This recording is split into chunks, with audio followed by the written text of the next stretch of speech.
Hello everyone, welcome to another episode of Ray Hall Tech. Today I'm going to be taking apart the ComputerLand BC88. This is actually the first computer my family owned and the first computer I ever used on a regular basis. I really like this model of computer because it's unique in that the 8088 computer is on a card and everything connects to the computer through a backplane. It doesn't actually use the standard motherboard. So I'm going to get this computer opened up and check out what the internals look like. It has been in storage in a shed for many years, but once I get it checked out, we can start cleaning it up and get this computer back up and running.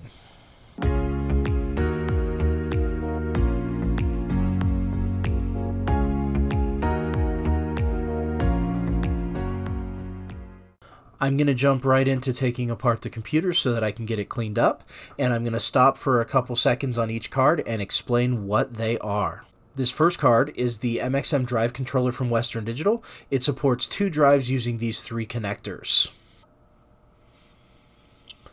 So this is the MDA graphics card. I believe it supports Hercules graphics, but it has both a monochrome graphics port and a parallel port.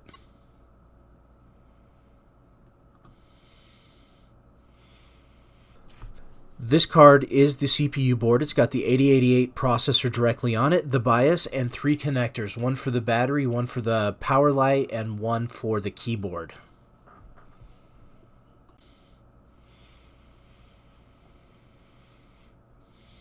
This card is the I/O card. It has the floppy controller, a serial controller, and a parallel controller. This next board is the backplane. There is no real logic on this board. You can see it's the slots and some capacitors. The keyboard cable is hanging off, but the only real connector on the back is the old AT style keyboard connector. This is a 360K floppy drive. On this hard drive, that motor stalls up a lot on this age of technology, but this is a 20 meg MXM hard drive with an LED light. With the battery and key assembly removed from the case, there's no more electronics. You can see the battery acids leaks pretty bad, so I'll have to deal with that in the future, but let's move on to cleaning the case.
With the BC88 fully reassembled, I have to get a new video card. I only have a CGA monitor here, this 5153, so once that card comes in, I can fire it up and ingest any software issues or BIOS issues that might come up. But I also need to fix that battery board in the front. it's corroded and the lights and the lock don't work. So as soon as I can overcome those issues, this machine will be ready to rock and roll, and I can do some videos about using this machine. But until then, I'm going to put this video on hold, and I'm going to release a part 2 to cover getting the computer running from the software perspective as soon as I have the remaining hardware available. Thank you so much for watching. Please give me a like if you like this content, subscribe to my channel, and I hope to see you in the next video.